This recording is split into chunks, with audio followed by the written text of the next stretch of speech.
things up, Colin, with the NFL. Interesting little story here in that Sean Mannion is Eagles hired Sean Mannion, the former Packers offensive assistant, as their OC, and he's never called plays.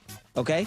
However, Matt LaFleur knows Mannion well and believes he will crush it in Philly because of his work ethic, adding his only concern will be dealing with the media circus in the city of brotherly love. Now, I know you're a big WIP listener, and they are panicking about Mannion never calling plays, dealing with A.J. Brown, maybe broken Jalen Hurts. Just because somebody's never done something, I mean, Sean McVay had never been a head coach. That doesn't mean you can't do it. So I don't. I mean, well, it's interesting because the Eagles are a contender. They have a first-time play caller. The Broncos are a contender.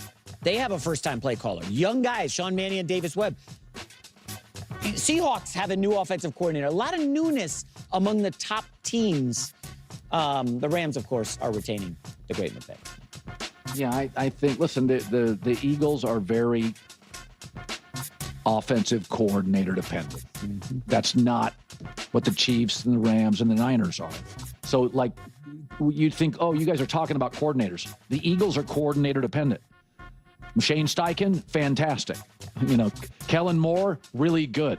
When they don't have, because the head coach and the quarterback are not, to me, not elite enough to just carry a C-plus coordinator. J-Mac with the news. Show me the franchises that are hoisting Lombardi trophies with C-plus coordinators. Show me the quarterbacks who are getting it done under those conditions. Jalen Hurts isn't doing that. Patrick Mahomes has Andy Reid. We just covered that. What exactly are we even debating right now? Let's talk about Matthew Stafford. What about all those playoff victories and Super Bowl appearances he racked up in Detroit? Didn't he have a roster that was good enough? Didn't he have some very capable teammates? Didn't he have one of the greatest wide receivers to ever play the game? I genuinely don't follow why we keep circling back to this argument. Take Harbaugh. Didn't he have to go out and bring in the most sought-after coordinator hire in the entire NFL over the last decade with McDaniel? Did Drake May absolutely need Tom Brady's former offensive coordinator? Is Mike Vrabel entirely dependent on his coordinators? I mean, I'm struggling to understand. How about the other Harbaugh brother? Was he coordinator dependent? What exactly happened once Mike McDonald left for Seattle? What became of that defense? It sure seems like every team, to some extent, leans heavily on its coordinators. Sean Payton is currently having someone else handle the play-calling duties. I feel really good about Sean McVay. I truly do. I genuinely do. I've been turning this over in my head. There's always some kind of system in place, to a degree. But the Eagles have never truly had a system, more of a guiding philosophy. You could argue they had a small taste of it with Shane Steichen, but it still felt more like a philosophy than a true system. To me, especially with Kellen Moore, it was this sort of hybrid approach. I get the sense that with Sean McVay and what he's aiming to install in Philadelphia alongside Jalen Hurts, it's going to be very much an A+B=C kind of operation. Very much, when these are our options, when this specific situation happens, we do this. When that happens, we do that. When that other thing happens, we do this other thing. It's a system. It's a formula. It's simplified. And let's not rewind too far, but when I've used words like simplifying and accountability, be a streamlining and a sense of responsibility that Sean McVay will bring to this offense, and personally, I'm really excited about that. And you could see the shortcomings in both coordinators last year, for the Eagles and for the Lions. Those coordinators operated as if they were just there to call plays. Here's the team, here's the roster, and I'm simply going to dial up plays. It was like playing Madden, I'm just going to pick that play. I'll hit the Ask Madden button and go with that. And you could see it. You could plainly see it. It was just, okay, here. Okay, there. That is not what I believe Sean McVay is going to bring. Also, someone needs to tell me, is it Sean McVay or Sean McVay? McVay or McVay? I honestly don't know. Names are tricky. I thought it was Sean McVay. But I'm not sure. Someone, please, if you genuinely know, let me know. But yeah. I can't speak on behalf of WIP and their listeners freaking out about this or that. I mean, has that happened recently or something? Eagles fans, please fill me in. Are they talking about the panic of bringing in an experienced play caller? I do appreciate experienced play callers, but the reality is that I believe Sean McVay is bringing a system and a philosophy that matters more to me than just the pure art of play calling, because that's exactly what the Eagles have been missing. I would say that Shane Steichen is a better play caller and play designer than he is at instilling a full system. And I do feel that the Matt LaFleur's, the Shanahans, the Sean McVays, it's more about the system. And that's what I'm excited to see. What that actually entails. What that looks like. Arguably for the first time in Jalen Hurts' professional career. And that excites me. Because again, it's easier to have simplification and accountability. And I also feel that this approach potentially makes it easier to troubleshoot problems and build resilience. And I am confident that Jalen Hurts can thrive within those parameters, because he has consistently shown himself to be incredibly flexible and incredibly adaptable. He has evolved and has had to become a different style of quarterback when you really stop to think about it. He's had to be a different style of quarterback every single season he's ever played. 2021, 2022, 2023, 2024, 2025.